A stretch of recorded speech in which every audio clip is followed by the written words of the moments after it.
Suiza acoge la cumbre por la paz para Ucrania. El presidente Volodymyr Zelensky celebró el éxito de la convocatoria del encuentro al que no asisten ni Rusia ni China. Y es que la cita consolida los dos bloques de aliados en torno a la agresión rusa a Ucrania y también separa las aguas en Latinoamérica. Los mandatarios presentes en la cita son los presidentes de Chile y de Argentina. Soy Jenny Pérez aquí en Berlín para Deutsche Welle. Destacamos. La Conferencia Global para la Paz busca delinear las bases para futuras negociaciones en la guerra de Ucrania. El presidente de Argentina manifestó su máximo apoyo a Zelensky y condenó la guerra como mecanismo ilegítimo, dijo, para dirimir conflictos. Y los líderes mundiales participaron anteriormente en la cumbre del G7, una cumbre también eclipsada por la guerra en Ucrania. La resolución final establece el compromiso de más presión sobre los aliados de Rusia.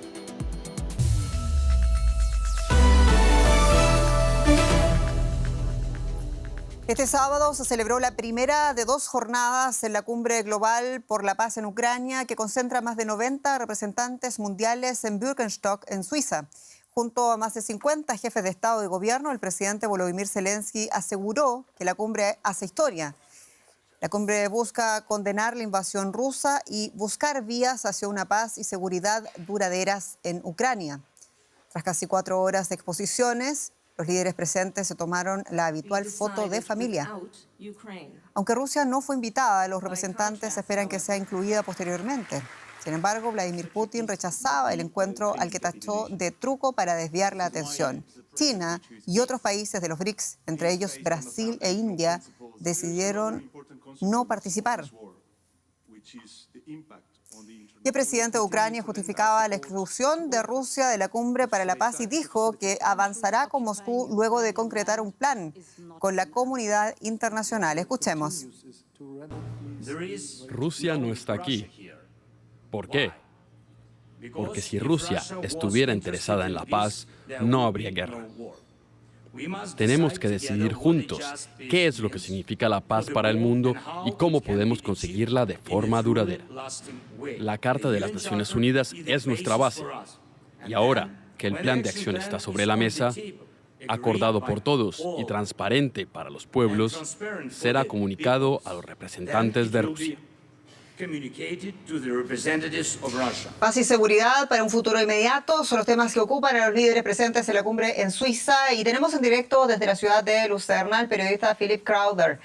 Philip, saludos. Y concretamente, ¿qué se espera conseguir para los nuevos lineamientos de futuras negociaciones de paz? Negociaciones, recordemos, sin Vladimir Putin. Sí, lo más claro es que no se conseguirá ningún acuerdo de paz aquí en Suiza, no habrá ningún acuerdo y no habrá ninguna negociación, como usted bien lo sabe, entre Ucrania y Rusia por la ausencia muy notable del presidente ruso Vladimir Putin o de ningún miembro de su delegación.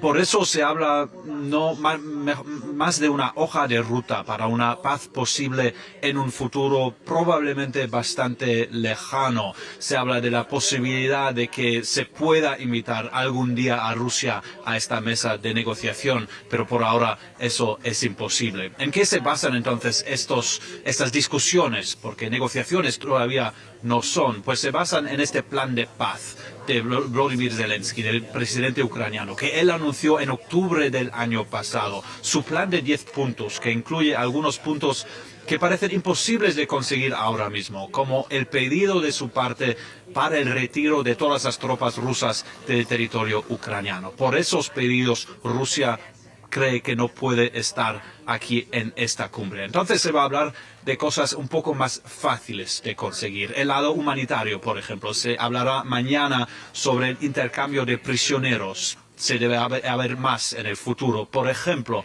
se hablará también de la seguridad nuclear, del fin de los bombardeos rusos sobre la infraestructura nuclear ucraniana. Esos son ejemplos de donde se puede haber algún tipo de acuerdo en las próximas 24 horas. Dos líderes progresistas, Lula y Petro, no asisten, pero sí lo hacen los presidentes de Chile, Gabriel Boric, y de Argentina, Javier Milei. Y aquí la pregunta que han dicho estos mandatarios sobre el tema de discusión en la cumbre. Es algo que es está claro, se agradece de parte del gobierno ucraniano que estos líderes latinoamericanos estén aquí presentes. Gabriel Boric habló en esta conferencia después de haber tenido una reunión bilateral con el presidente ucraniano Volodymyr Zelensky. Boric se puso claramente del lado de Ucrania para defender su integridad territorial y hizo una comparación muy interesante. La comparación fue con Ucrania y Gaza. Hizo esa comparación, y con las acciones rusas con las de Israel. Puede ser que es una comparación que no haya gustado a todos. Boric entonces estuvo aquí, el presidente Milei de Argentina también, pero las ausencias fueron bastante importantes. El presidente Petro de Colombia decidió en el último momento no venir a esa cumbre, y otro ausente es el presidente Lula de Brasil. Para Brasil solo estuvo un observador, y otros países latinoamericanos solo enviaron delegaciones poco importantes. En otras palabras, como ya lo dijimos, el sur global, aquí representado en parte por Latinoamericana, bastante ausente. Eso sí, los presidentes de Argentina y Boric de Chile, estas son presencias muy agradecidas por parte de los organizadores suizos, pero también por el gobierno ucraniano. Muy bien, Philip Crowder, muchas gracias. Y antes de participar en la cumbre en Suiza, en Apulia, Italia, la primera ministra italiana Giorgia Meloni cerraba la cumbre del G7 asegurando que la propuesta de paz de Putin para Ucrania es solo propaganda. Además, Meloni aclaró que el préstamo de $50.000 millones a Ucrania será concedido por los Estados Unidos, por Canadá, Reino Unido y Japón, y financiado con los intereses de los activos rusos congelados en Europa por las sanciones. En un comunicado escrito conjunto, el grupo también llamó a China a competir de forma legal en el mercado industrial y advirtió de la cooperación de los regímenes de Irán y de Corea del Norte a Rusia. A continuación, la periodista Elisabetta Piqué nos hace un balance del cierre del G7 allá en Bari, Italia. Elisabetta, un gusto. Te escuchamos. Sí, ¿qué tal? Buenas noches. El balance, bueno, creo que lo ha hecho en forma muy contundente. Esta mañana, Giorgia Meloni, la anfitriona, la dueña de casa de este G7, que no solo dijo que no se daba tampoco por descontado este acuerdo por el cual Ucrania antes de fin de año va a tener un préstamo de $50.000 millones gracias a los intereses de los activos congelados por Rusia, sino que ella también destacó la unidad que hubo, lo compacto que tuvieron los líderes. También destacó que no fue un G7 que quiso cerrarse al resto del mundo como una fortaleza, justamente por abrirse y reunir a la sesión que hubo ayer, recordarán, otros países invitados importantes, el Papa Francisco también. Y creo que también lo que deja esta cumbre deja en claro este liderazgo, este nuevo liderazgo de Giorgia Meloni en un momento en el cual los dos mayores socios europeos, Francia, está Emmanuel Macron, que ha debido, después de la debacle electoral del fin de semana pasado en las elecciones europeas, ha debido disolver el Parlamento y llamar a elecciones, una apuesta muy audaz y para algunos suicida. Olaf Scholz también quedó tercero frente a otro partido de ultraderecha, y lo que todos hoy también le preguntaron a Meloni, ¿qué iba a hacer frente a este nuevo panorama que hay en Europa? ¿Cómo se iba a posicionar también en cuanto a la candidatura para un segundo mandato de Ursula von der Leyen? Y ella fue también, ella dijo, lo que me interesa son dos cosas: que respeten el peso que tiene ahora Italia y que también respeten lo que han dicho los ciudadanos en las urnas, es este vuelco a la derecha que ha habido en las elecciones pasadas. Muy interesante cómo cambia todo. Elisabetta Piqué, un abrazo allá en Italia. Y en otras noticias de este día, 8 soldados israelíes murieron este sábado en una emboscada de la milicia islamista palestina Hamas en el ataque más letal desde el pasado mes de enero. Una bomba explotó al paso del carro blindado que transportaba a los militares en el interior del enclave. Desde el inicio de la ofensiva terrestre murieron 307 soldados israelíes. Mientras tanto, familias de asesinados el 7 de octubre y de los rehenes en Gaza se manifestaron en Tel Aviv para exigir una vez más el fin de la guerra y la liberación de los cautivos. En una declaración, los familiares acusaron a Benjamín Netanyahu, el primer ministro, de provocar un endurecimiento de Hamás en las negociaciones después de que el jefe del gobierno asegurara que no aceptará poner fin a la guerra como parte de un acuerdo sobre los rehenes israelíes. Los organizadores de la protesta tienen previsto intensificar sus actividades en todo el país.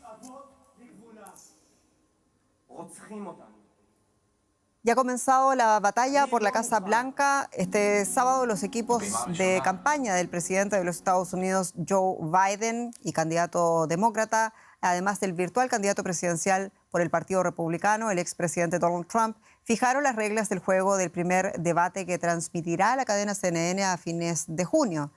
El duelo de 90 minutos y sin público tendrá lugar en la sede de CNN en Atlanta. Los micrófonos serán desactivables para evitar interrupciones y hacer respetar los tiempos que tendrá cada candidato para hablar.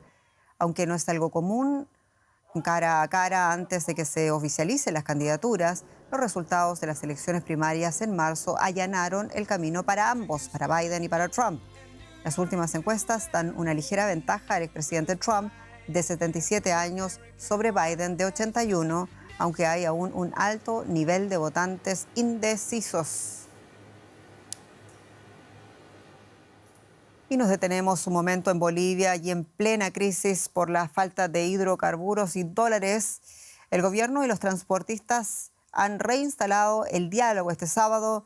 El ministro de Obras Públicas, Edgar Montaño, aseguró que de no llegar a acuerdos en todas las demandas, estas serán entonces abordadas entre los transportistas y el presidente Luis Arce mañana domingo. Y en caso de no lograr acuerdo, hasta el domingo, los transportistas agrupados en la Cámara Boliviana del Transporte anunciaron un bloqueo indefinido de carreteras y fronteras en Bolivia.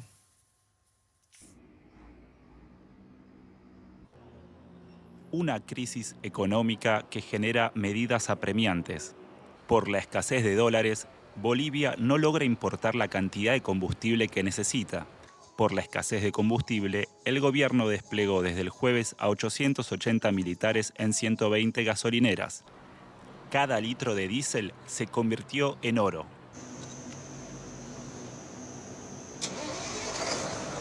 La venta de diésel, hay ratos encontramos, hay ratos no se encuentra también, más estamos que tienen que dormir una noche antes, hay otros que duermen, cuestión suerte es lo que agarramos. Aquí hay controles también, control militar, yo creo que por el contrabando de diésel, ¿qué sería, no? El Viceministerio de Hidrocarburos informó que Bolivia importa el 70% del consumo de diésel y el 50% de gasolina. El gobierno subvenciona la importación de combustibles. En 2023 destinó 1.100 millones de dólares para esa tarea. Este gasto impacta en la caída de las reservas de Bolivia, que en mayo bajaron a 1.796 millones de dólares. 10 años atrás, las reservas eran de 15.100 millones de dólares.